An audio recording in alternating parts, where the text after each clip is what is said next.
जय हिंद दोस्तों। आइए इस वीडियो में हम लोग देखने जा रहे हैं जो ज्ञान बिंदु जीएस एकेडमी के द्वारा जो होमवर्क सीरीज चलाया जा रहा है बिहार दरोगा के मद्देनजर रखते हुए जो आपकी वैकेंसी 1806 पदों पर आने वाली है, तो उसके एक ज्ञान बिंदु जीएस एकेडमी की एक पहल शुरू किया गया है जो होमवर्क सीरीज। उस सीरीज में क्या होने वाला है क्या नहीं, आइए इसकी चर्चा लास्ट में करेंगे। अगर अभी एक फर्स्ट फुल लेंथ टेस्ट हुआ है जो जैसे एग्जाम में पूछा जाता है फुली उसी पर आधारित यह सेट बनाया गया है। 100 क्वेश्चन का सेट है, आपकी 2 घंटा का समय दिया गया है। तो इसमें जो 19 जनवरी 2025 को हुआ, 2 घंटा का समय दिया गया है। अभी तक हमारे चैनल को सब्सक्राइब नहीं किए हैं तो चैनल को सब्सक्राइब कीजिए, क्योंकि इसी चैनल के माध्यम से आप सभी को daily test series homework series का सभी पीडीएफ जो टेलीग्राम पर अपलोड किया जाएगा और डिस्कशन इसी चैनल के माध्यम से कराया जाएगा। अभी तक इस चैनल को सब्सक्राइब नहीं किए हैं तो चैनल को सब्सक्राइब कीजिएगा। आइए बिना टाइम वेस्ट किए स्टार्ट करते हैं। फर्स्ट क्वेश्चन को देखते हैं। अपनी मौखिक रूप से लगाइएगा और अपने लास्ट में कमेंट कीजिएगा कितने नंबर आया है। प्रत्येक क्वेश्चन 2 नंबर का है जो 200 का पूर्णांक होता है और 1/4 निगेटिव मार्क है। तो आइए बिना टाइम वेस्ट किए स्टार्ट करते हैं। फर्स्ट क्वेश्चन को देखते हैं।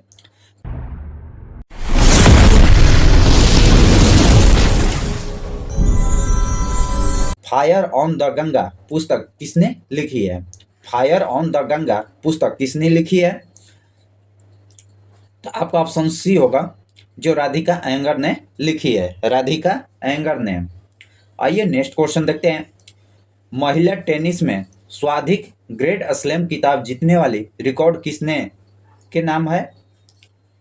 तो आपका ऑप्शन सी होगा, जो मार्गरेट कोर्ट ने, जो अभी तक यह 24 किताब जीत चुकी है, 24।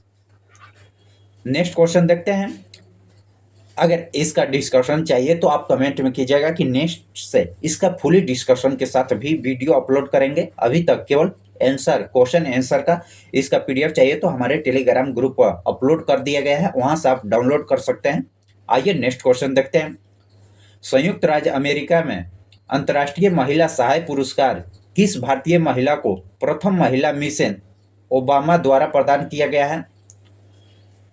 तो आपका ऑप्शन बी होगा, जो लक्ष्मी को प्राप्त किया गया है, लक्ष्मी को। नेक्स्ट क्वेश्चन देखते हैं।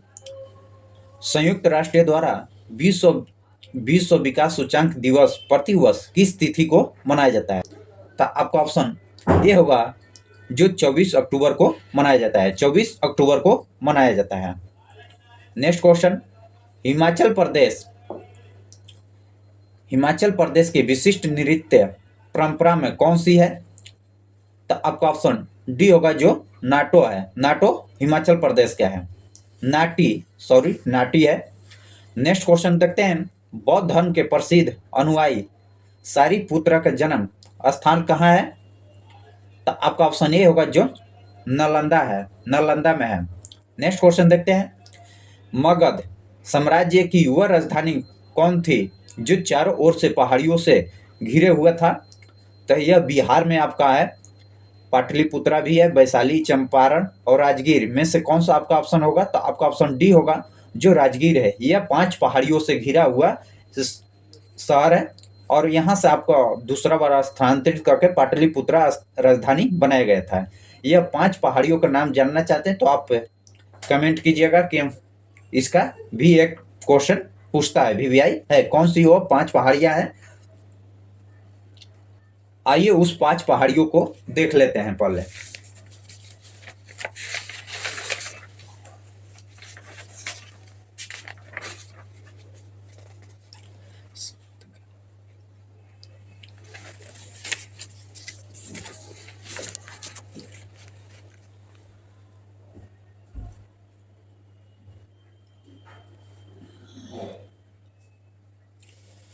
पांच पहाड़ियों को देखेंगे। पहला है जो वैभव गिरी गिरी है, वैभव गिरी।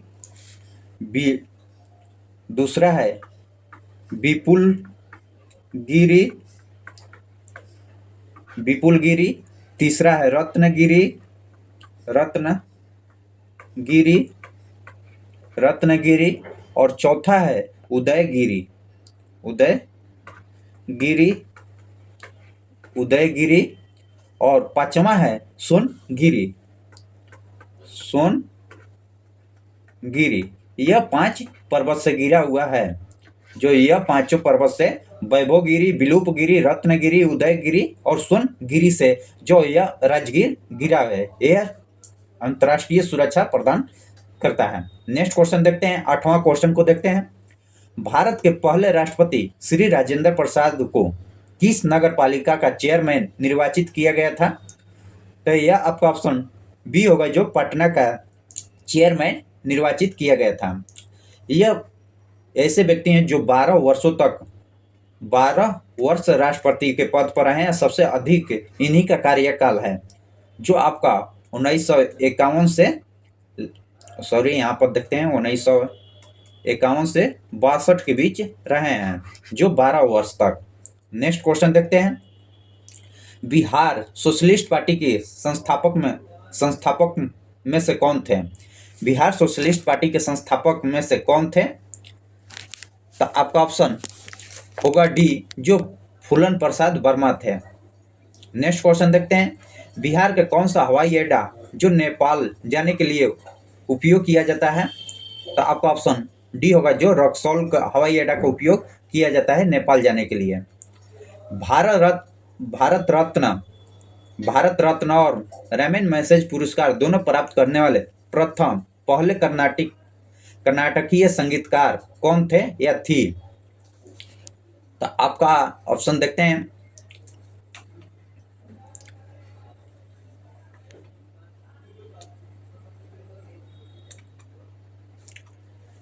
तो आपका ऑप्शन सी होगा, जो MS सुमलक्ष्मी है, यह आपकी है। नेक्स्ट क्वेश्चन देखते हैं। विश्व का पहला उपग्रह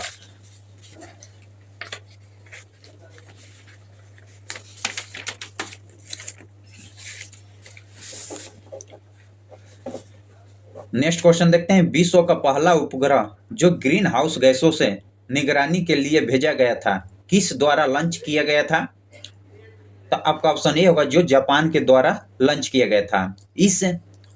इस मिशन उपग्रह का नाम था GOSAT।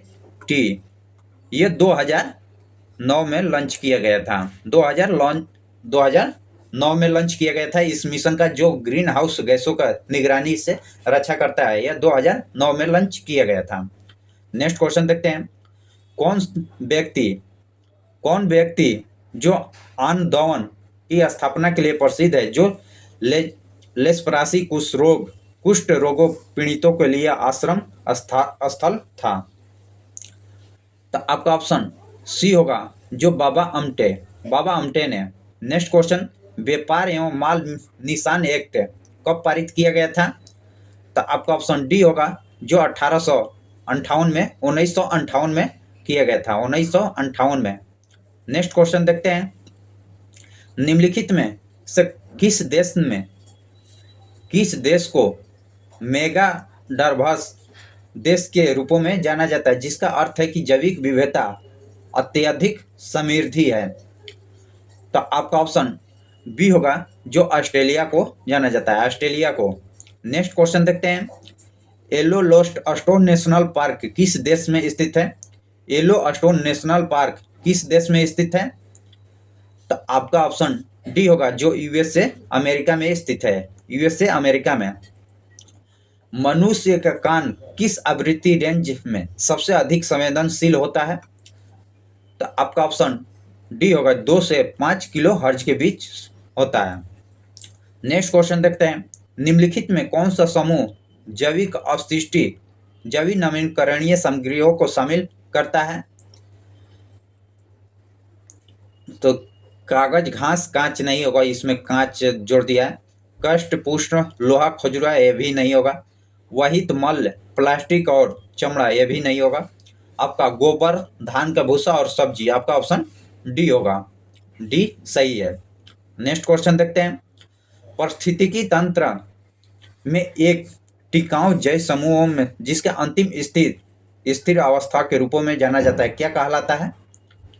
तो आपका ऑप्शन सी होगा, जो चरम अवस्था क्लाइमैक्स कहलाता है, क्लाइमैक्स कहलाता है। आइए नेक्स्ट क्वेश्चन को देखते हैं।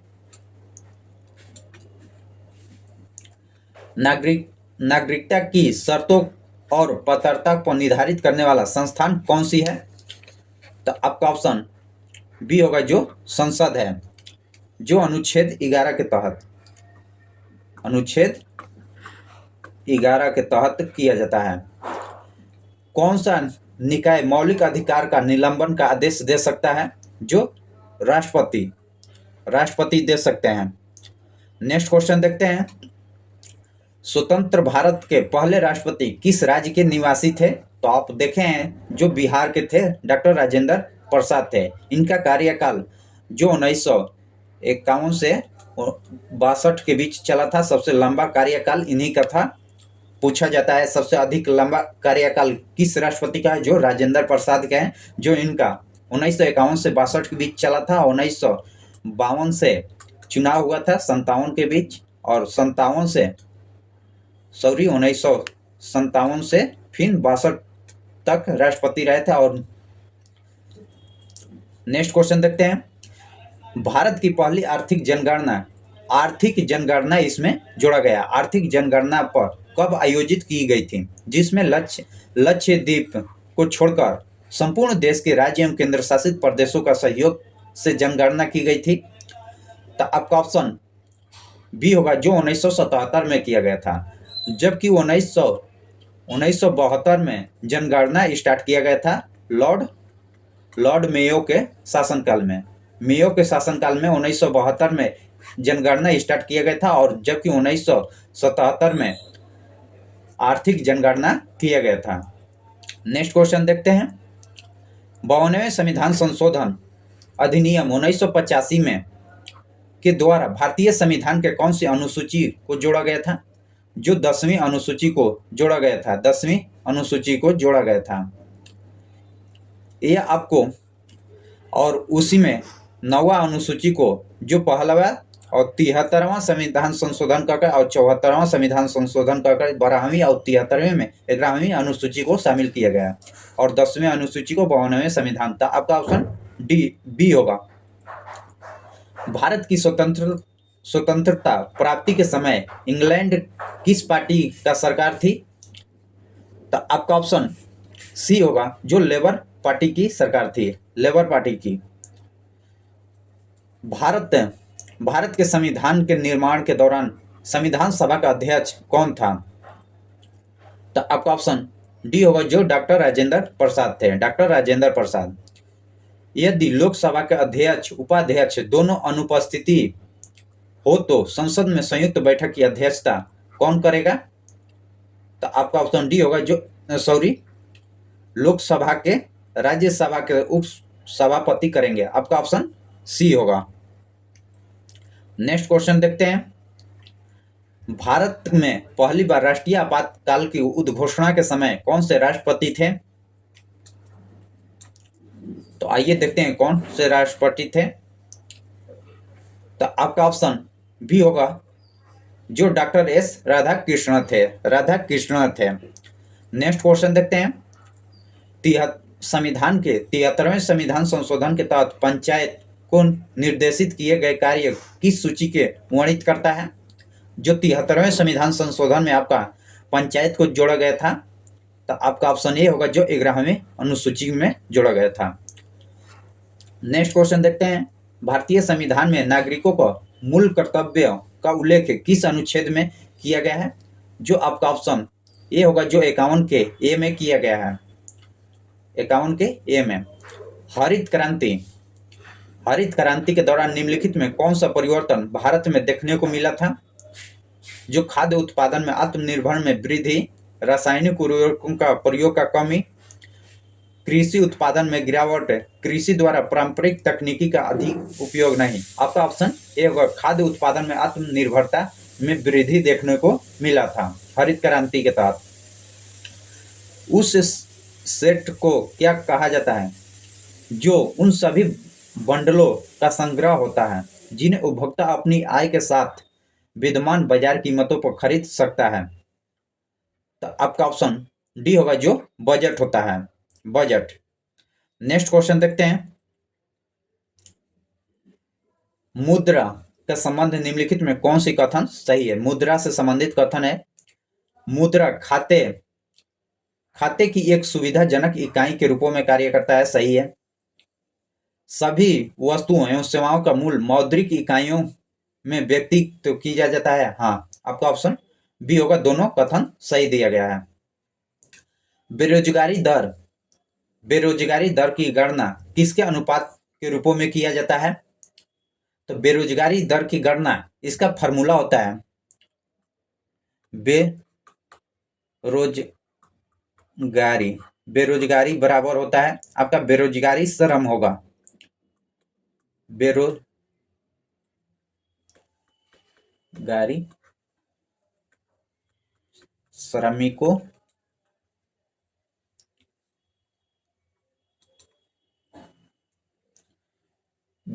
श्रमिकों बटे में श्रम बल, यह फॉर्मूला तो आपका ऑप्शन ए देखने को मिलता है, तो इससे होगा। नेक्स्ट क्वेश्चन देखते हैं, भारत की सूक्ष्म वित्तीय संस्थानों के द्वारा गठित समूह में कौन सा समूह नहीं है? तो ये शहरी मॉडल बैंक नहीं है, जबकि भारत में ग्रामीण मॉडल बैंक है। बाकी सब स्वयं सहायक समूह है, संयुक्त देवता समूह भी है, ग्रामीण मॉडल बैंक है। आपका ऑप्शन ये होगा जो यह नहीं है। नेक्स्ट क्वेश्चन देखते हैं, भारत में गरीब रेखा का निर्धारण कौन करता है? भारत में गरीबी रेखा का निर्धारण कौन करता है? तो आपका ऑप्शन, भारत में गरीबी योजना आयोग करता है। योजना आयोग यह 2015 में इसका नामकरण चेंज कर नीति आयोग बना दिया गया है। योजना आयोग का नाम ही चेंज कर 2015 में नीति आयोग कर दिया गया है। नेक्स्ट क्वेश्चन देखते हैं, सकल घरेलू उत्पाद और विदेश से प्राप्त निकाय के कारण आय को क्या कहा जाता है? तो आपका ऑप्शन सी होगा, जो सकल राष्ट्रीय उत्पाद कहा जाता है। सकल राष्ट्रीय उत्पाद GNP, ग्रोस नेशनल प्रोडक्ट कहा जाता है। नेक्स्ट क्वेश्चन देखते हैं, तारे मुख्यतः किसके बने होते हैं? तारे मुख्यतः किसके बने होते हैं? जो आपका ऑप्शन सी होगा, जो हाइड्रोजन और हीलियम का बना होता है। हाइड्रोजन और हीलियम का यह गोला बना होता है।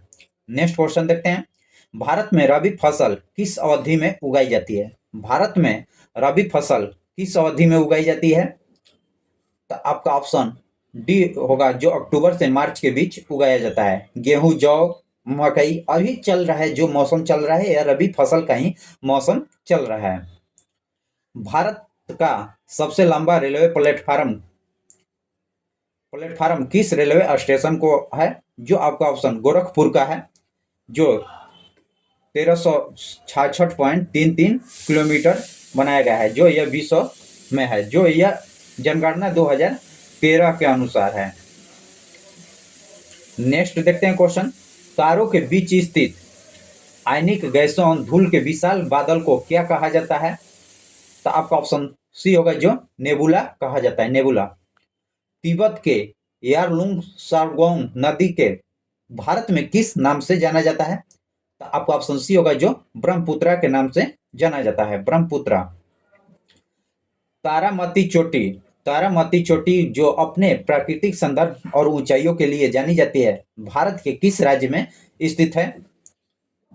तो आपका ऑप्शन डी होगा, जो यह महाराष्ट्र में स्थित है, महाराष्ट्र में। आपका ऑप्शन डी होगा।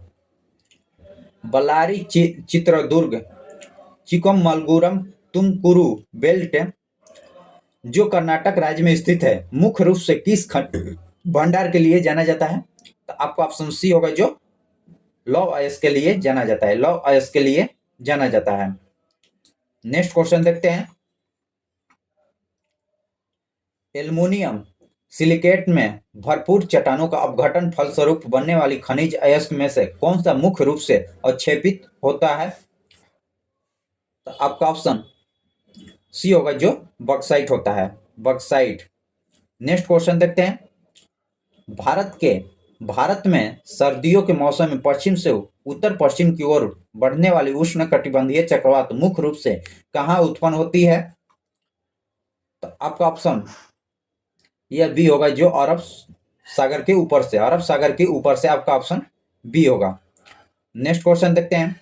प्रायद्वीपीय भारत की नदियों में से कौन सी नदी पूरे वर्ष बारहमासीय जल प्रवाह बनाए रखती है?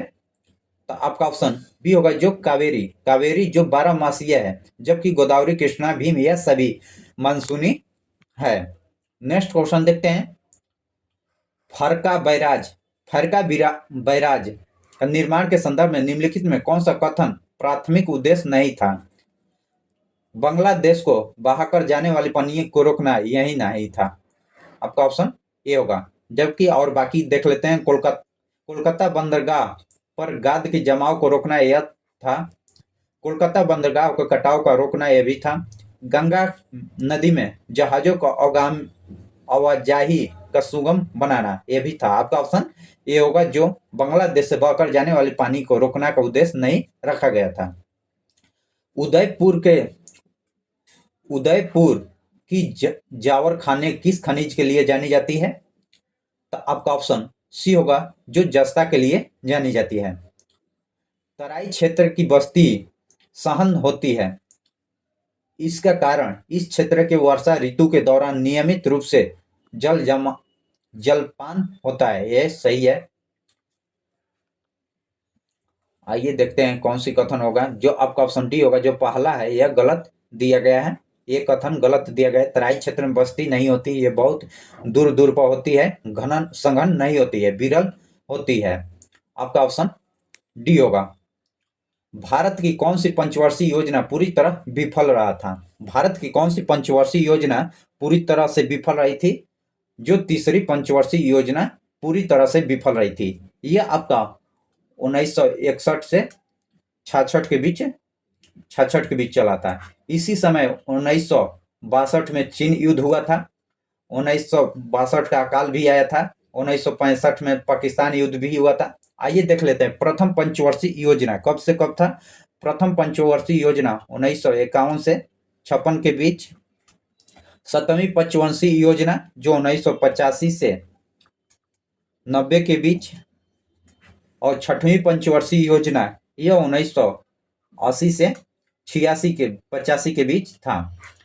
जो प्रथम पंचवर्षीय योजना 1951 से 56 के बीच, तृतीय पंचवर्षीय योजना 1961 से 66 के बीच, और सप्तमी पंचवर्षीय 1985 से 90 और छठवीं 1980 से 85 के बीच था। सबसे विफल रहा तृतीय पंचवर्षीय। इसी समय जो 1962 में भारत चीन युद्ध हुआ, फिर पाकिस्तान का युद्ध हुआ था, फिर 1962 में त्रासदी भूकंप आया था।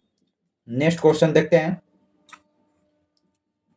मेगास्थनीज के अनुसार पाटलिपुत्रा शहर में जो 570 मीनार था, यह सही है? और कितने द्वार था? जो 570 मीनार था और 64 द्वार था। आपका ऑप्शन बी होगा। द्वितीय आंग्ल बर्मा युद्ध किस वर्ष लड़ा गया था? द्वितीय एंग्लो बर्मा युद्ध किस वर्ष लड़ा गया था? तो आपका ऑप्शन डी होगा, जो 1892 में 52 में लड़ा गया था द्वितीय। जबकि यहीं पर फर्स्ट देख लेते हैं। फर्स्ट भी पूछा जा सकता है, द्वितीय पूछा है तो फर्स्ट 1824 से 26 के बीच लड़ा गया था और द्वितीय 1852 में लड़ा गया था। नेक्स्ट क्वेश्चन देखते हैं। 14वीं शताब्दी के दौरान भारत में किसने सोने, चांदी और मुद्रा का स्थान कर सस्ती धातुओं का निर्माण के संकेत का मुद्रा का उपयोग के रूप में किया था?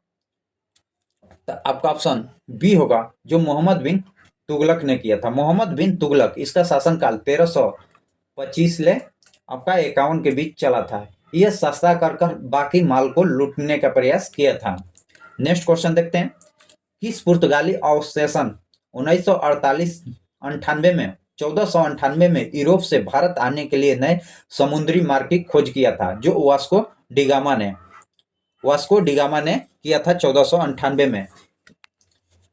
कोलंबस ने अमेरिका की खोज किया था। भारत की खोज पर निकला था, अगर अमेरिका की खोज किया था समुद्री मार्ग का। साइमन कमीशन में भारतीय प्रतिनिधित्वों की संख्या कितनी थी? तो आपका ऑप्शन डी होगा, जो 0 था। साइमन कमीशन यह शून्य था। नेक्स्ट क्वेश्चन देखते हैं। भारत छोड़ो आंदोलन 1942 के दौरान ग्वालियर के टैंक के मैदान और बम्बे में भारतीय राष्ट्रीय ध्वज फहराने के लिए किसे याद किया जाता था? जो अरुण असफ अली को याद किया जाता है। अरुण असफ अली को इसलिए याद क्योंकि यह झंडा फहराई थी, जो बगावत चल रहा था उस समय यह मुंबई में जो यह झंडा फहराने की काम किए थे, इसलिए अरुण असफ अली को याद किया जाता है। चटगांव शस्त्रागार छापे 1930 से जुड़े हुए व्यक्ति कौन थे? तो आपका ऑप्शन डी होगा, जो अधूरी दस्तीदार। नेक्स्ट क्वेश्चन देखते हैं। घटोत्कच जो 290 से 305 ईस्वी किस राज्य किया था? किस में राज्य किया था? किस साम्राज्य का राजा थे यह घटोत्कच? तो आपका ऑप्शन ए होगा, जो गुप्त साम्राज्य के शासक थे Ghatotkacha. British House of Commerce का चुनाव लड़ने वाले पहले भारतीय कौन थे? जो दादा भाई नौरोजी थे। दादा भाई नौरोजी या पहले में हार गए थे। निम्नलिखित में कौन सा एक सही सम्मिलित जोड़ी है? आइए देखते हैं कौन सी सम्मिलित जोड़ी है। तो आपका ऑप्शन डी होगा, जगत सेठ, जो बंगाल के प्रसिद्ध सेठ थे। जो ये बंगाल के प्रसिद्ध सेठ थे, जगत सेठ। नेक्स्ट क्वेश्चन देखते हैं। आपका नुगु वाइल्ड लाइफ सेंचुरी हाल ही में खबर में रही है, यह किस राज्य में है? तो आपका ऑप्शन बी होगा, जो तेलंगाना में है। तेलंगाना में हाल ही में इंडियन ऑयल कॉर्पोरेशन के अध्यक्ष के रूप में किसे नियुक्त किया गया है? तो आपका ऑप्शन बी होगा, जो अरविंद सिंह साहनी को नियुक्त किया गया है। अरविंद सिंह साहनी को। नेक्स्ट क्वेश्चन देखते हैं। हाल ही में क्रिकेट से संन्यास लेने की घोषणा के भारतीय क्रिकेटर कौन बने हैं? तो आपका ऑप्शन डी होगा, जो ऋषिमान शाह। महासागरीय शिखर सम्मेलन का आयोजन कहाँ, किस देश में किया गया है? जो आपका ऑप्शन ए होगा, जो भारत में किया गया है। हाल ही में आयोजित अंतर्राष्ट्रीय पर्यटन मॉडल कहाँ हुआ है? तो आपका ऑप्शन बी होगा, जो काजीरंगा नेशनल पार्क में हुआ है। काजीरंगा जो यह असम में है। असम में यह काजीरंगा अंतर्राष्ट्रीय है। नेक्स्ट क्वेश्चन देखते हैं। 2024 में महिला बैलन डी आर अवार्ड जीतने वाली महिला फुटबॉलर कौन बनी है? कौन है? तो आपका ऑप्शन सी होगा, जो एटाना बोनमती है। भारत में अगले मुख्य न्यायाधीशों के रूप में किसे नाम सिफारिश किया गया है? भारत के अगले मुख्य न्यायाधीशों के रूप में किसे सिफारिश किया गया है? तो आपका ऑप्शन सी होगा, जस्टिस संजय खन्ना को किया गया है। जस्टिस संजय खन्ना को। आपका option C. World Justice Project 2024 rural of index में भारत का रैंकिंग क्या है? तो आपका ऑप्शन 79 है, सी। नेस्ले इंडिया के नए एमडी के रूप में किसे नियुक्त किया गया है? तो आपका ऑप्शन सी होगा, जो मनीष तिवारी को नियुक्त किया गया है। मनीष तिवारी को। नेक्स्ट क्वेश्चन देखते हैं। अभी तक हमारे चैनल को सब्सक्राइब नहीं किए हैं तो चैनल को सब्सक्राइब कीजिएगा। आयोडीन की कमी के कारण होने वाली रोग कौन सा है? आयोडीन की कमी से होने वाले रोग कौन से हैं? तो आपका ऑप्शन सी होगा, जो गंडमाला। मानव में पित्त का स्राव कहाँ से होता है? मानव में पित्त का स्राव जो यकृत से, यानी लीवर से। लीवर, यकृत को ही लीवर कहा जाता है। परागकण कहाँ पाया जाता है? परागकण कहाँ पाया जाता है? तो आपका पराग कोष में पाया जाता है। परागकण जो पराग कोष में पाया जाता है। मानव शरीर में यकृत कहाँ स्थित होता है? मानव शरीर में यकृत कहाँ स्थित होता है? जो दाहिनी ओर पेट के ऊपर स्थित होता है। दाहिनी ओर पेट के ऊपर स्थित होता है। नेक्स्ट क्वेश्चन देखते हैं। उमस भरी गर्मी के दौरान शरीर से निकलने वाली दुर्गंध पसीने किसकी क्रिया के कारण होती है? तो आपका ऑप्शन सी होगा, जो बैक्टीरिया के यह अधिक मात्रा में विकसित होने लगती है। शासकीय आंकड़ों के अनुसार भारत के अंधापन का सर्वप्रमुख कारण क्या है? सर्वप्रमुख कारण क्या बताया गया है? जो आपका ऑप्शन सी होगा, जो मोतियाबिंद बताया गया है। मोतियाबिंद। एल्कोहल निराभिषेक के लिए निम्नलिखित में कौन सा मानव अंग उत्तरदायित्व है? तो आपका ऑप्शन ये होगा जो लीवर लीवर है। नेक्स्ट क्वेश्चन देखते हैं, मानव शरीर के ऑक्सीजन का अभिन्न किस रूपों में होता है? तो आपका पहले फुफ्फुस के द्वारा, उसके बाद रक्त के द्वारा और ऊतक के द्वारा होता है। 2 1 3 2 1 3 आपका ऑप्शन सी होगा। नेक्स्ट क्वेश्चन देखते हैं, और सेल्सियस और फ़ारेनहाइट स्केल किस तापमान पर एक समान दर्शाता है? जो आपका ऑप्शन सी होगा जो -40 डिग्री सेल्सियस पर। यह सेल्सियस में भी और फ़ारेनहाइट में भी समान दर्शाता है। पहाड़ से गिर रहे किसी पिंड से कौन सी ऊर्जा होती है? पहाड़ से गिर रहे किसी पिंड में कौन सी ऊर्जा होती है? इसमें पहले स्थिति ऊर्जा होती है, जैसे जैसे नीचे बढ़ती है उसे गति ऊर्जा, यह दोनों होती है, गति स्थिति ऊर्जा दोनों होती है। नेक्स्ट क्वेश्चन देखते हैं, 1928 में किसने यह खोजा कि रंगीन प्रकाश की किरण किसके द्वारा प्रवेश करती है, उससे द्रव के प्रकीर्ण प्रकाश के अंश विभिन्न रंगों में विभक्त हो जाती है? तो आपका ऑप्शन बी होगा जो सीवी रमन ने खोजे थे। सीवी रमन ने 1928 में खोजे थे और इन्हें नोबेल प्राइज 1930 में दिया गया था इसी के लिए। जो 1928 में खोजे थे और 1930 में इसे नोबेल पुरस्कार दिया गया था जो सीवी रमन को। जब बल विस्थापन के कोण क्या होगी, यह खाली स्थान दिया गया जो इसका मान ऋणात्मक होगा जो 180 होगी। जो इस तरफ दोनों आपकी 180 डिग्री का कोण होगा तो ऋणात्मक मान होगा। जब ताप दीप्त विद्युत बॉल में दीप्तमान होता है तो तब विद्युत ऊर्जा के रूप में परिवर्तन होता है। किस रूप में होता है? विद्युत ऊर्जा पूर्णतः प्रकाश ऊर्जा में परिवर्तन ही तो होता है। विद्युत ऊर्जा आंशिक रूप से प्रकाश ऊर्जा और आंशिक रूप से ताप ऊर्जा में होता है। यह आपका ऑप्शन सही है, दोनों रूप में होता है। अगर ये कथन नहीं रहता तो आपके प्रकाश ऊर्जा सही होता। नेक्स्ट क्वेश्चन देखते हैं, यहाँ पर देखना है निम्नलिखित में कथनों पर विचार करना है। जो हृदय अपश्रव्य आवृत्ति का कंपन करता है, नहीं। ध्वनि की गति गैस, द्रव और ठोस की तुलना में अधिक होती है, नहीं। यह ठोस में होगा सबसे अधिक। मैक संख्या जो ध्वनि की गति का वर्णित करने के लिए, हाँ सही है। प्रस्रव्य ध्वनि की आवृत्ति जो 20,000 हर्ट्ज से अधिक होता है, यह सही है। 1 3 4 1 3 4 कहाँ किस में है? तो आपका ऑप्शन सी होगा। नेक्स्ट क्वेश्चन देखते हैं, निम्नलिखित में कौन सा अजैविक नवीकरणीय है? तो आपका ऑप्शन नायलॉन होगा।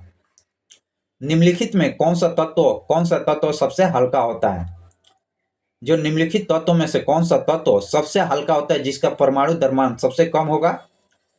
जो नाइट्रोजन 7 होता है, लिथियम जो 3 होता है, हाइड्रोजन 1 होता है, हीलियम 2 होता है। तो इसमें हाइड्रोजन होगा, आपका ऑप्शन बी होगा।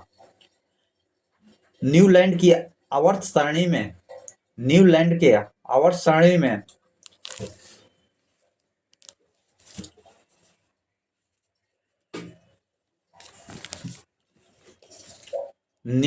आवर्त सारणी में किन दो तत्वों को एक ही स्लेट में रखा गया है?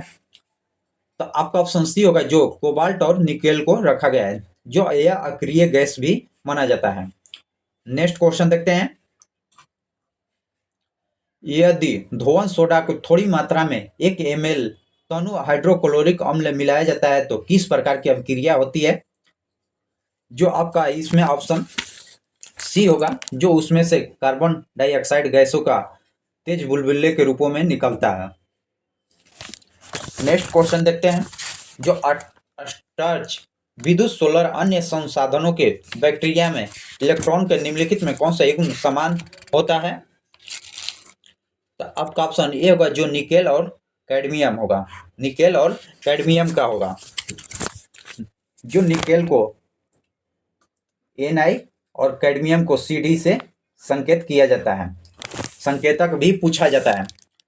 सूची 1 को सूची 2 से सही सुमेलित करना है। सूची 1 में अणु आयन है, सूची 2 में ज्यामितीय संरचना दिया गया है। तो आइए देखते हैं इनकी ज्यामितीय संरचना के बारे में देखते हैं। जो BF5 जो टेट्राहाइड्रिक होगा, Br ब्रोन, इसका आपका ऑप्शन 2 1 आपका ऑप्शन बी में है, आपका ऑप्शन बी होगा। नेक्स्ट क्वेश्चन देखते हैं। यदि किसी आयतन की भुजा में 30% वृद्धि किया जाए, 30% वृद्धि किया जाए तो इसका क्षेत्रफल को समान बनाए रखने के लिए दूसरी भुजा का मान क्या होगा? जो क्षेत्रफल आपका LB प्लस बाई 100 इस फार्मूला पर बनाइएगा तो आपका मान आएगा ऑप्शन ए होगा। जो 250 का 46% कितना होगा? 250 का 250 का 46% बटे 100 कटाइएगा तो आपको यह 115 आएगा। आइए 93 क्वेश्चन को देखते हैं। मैथ का क्वेश्चन है। जो अनिल और विशाल क्रमशः 25,000 और 30,000 का निवेश किया, 3 महीने बाद विशाल का व्यापार में शामिल होकर 30,000 का निवेश किया, वर्ष के अंत में उन्हें 19,000 का लाभ हुआ, तो अनिल का परसेंटेज लाभ निकलना है, हिस्सेदारी अनिल का निकलना है। तो यहाँ पर देख सकते हैं 25 या 30,000, तो यहाँ पर 25 कॉमन रख सकते हैं, 25 और 30। जो ये 12 माह के लिए है, अनिल 12 माह के लिए, जबकि 3 महीने बाद इससे शामिल हुआ तो आपका 9 होगा।